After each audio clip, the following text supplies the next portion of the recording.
Well, Trigger Point's a thriller first and foremost, so it's full of twists and turns and lots of jeopardy. The main characters in the series are involved in trying to make safe devastating bombs, and obviously if those things go off then there's going to be a lot of harm done, and there are certainly plenty of explosions in this series. Today we're filming various scenes on a real estate in North London, and it's been going really well.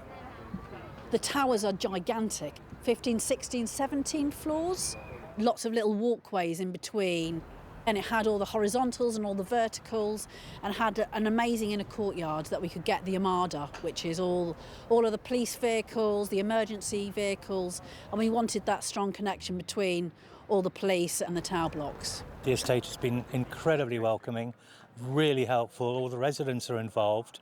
We've got over 80 extras, SAs from the estate who have taken part in the filming. We've got 4 marshals in locations who now have a step up the film industry ladder should they want it. So we've delivered some legacy, but at the same time we've done a lot of work here which we're very grateful that we're able to do.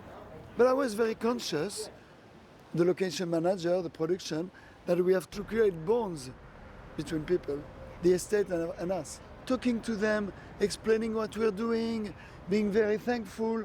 Like in normal life, when you disrupt the life of people, you have to be thankful, explain, and be thankful again, and so you'll be accepted. It's an exchange. I was thinking about that first device, right? You were really onto something. Anyone who knows how to rig up a pressure plate and attach it to a secondary wouldn't use a low explosive charge. What, you think they messed up deliberately? He starts to connect what used to happen in Afghanistan to what he's seeing here on the estate. Stay back from this van, keep everyone else back from this van. Hey, Wash! Stay back. Have you got my snips, mate? Lana's got her lucky snips, but they're actually Joel's snips. I want to check out this van. Yeah, come in. Guys, back up. Yeah, it doesn't end great, that. That's going to hold a very heavy place for Lana. Well, it's not a bomb. It's a special effect fake explosion, and indeed Artem have designed something that is perfectly safe, has very little shock impact, and it's just dust.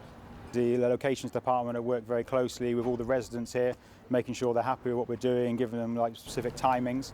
Obviously we've engineered our blast that it's not going to harm or damage anybody or any of their property. So camera position is from the opposite side of the vehicle. So this side here we have lots of deep mortars. We call them mortar pans. They'll be filled with black powder charge and then varying layers of debris, things from using cork dust. We have a dust powder. We have a vermiculite, so all very lightweight products. We'll blast them into the air. The different materials we use have different hang times in the air. So when you're capturing the shot, you'll see lots of things falling through the frame, filling out like a real explosion. So we've got 3 vehicles around the van that we own. Those vehicles, we will be popping the windows of those with squibs. So as the van itself explodes, parts of the van will fly out, and then the windows of the surrounding cars will all get shattered. And we're going to have people in the park as part of the sequence with doing selfies on phones. So now we're going to be connecting up all of our pyrotechnic looms to our firing systems, and we'll be doing our final checks and then locking off the area, ready for our final rehearsal. Everyone's dream, isn't it? Blow things up and get paid for it.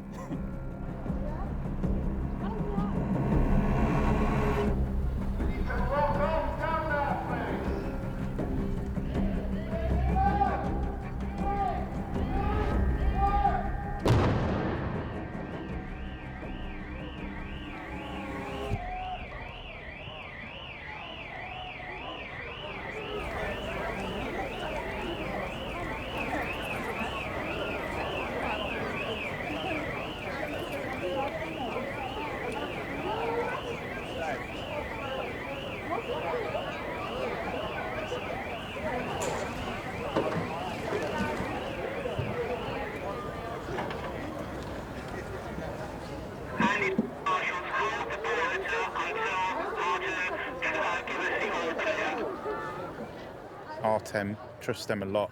It went really well. We covered it, I think, on about 6 different cameras and then a series of mobile telephones and GoPros and things like that. The story required mobile telephone footage for later, but we wanted to make sure we got it from as many angles as possible. Special effects and the art department have got a clean-up crew coming in, but it is mainly dust and it will dissipate. It's all biodegradable and easily cleaned. And then the VFX company will put their magic on it later, and then the audience will get to enjoy it for what it truly is.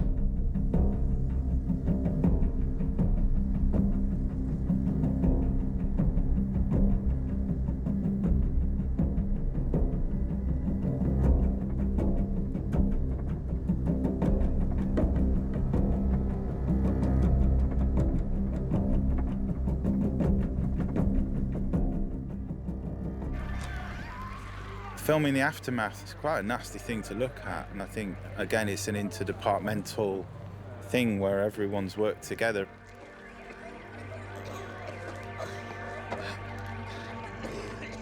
One side of the story you could tell by using a lot of blood and a lot of gore, but actually sometimes it's nicer to hold back on that. But you know, you research the story anyway.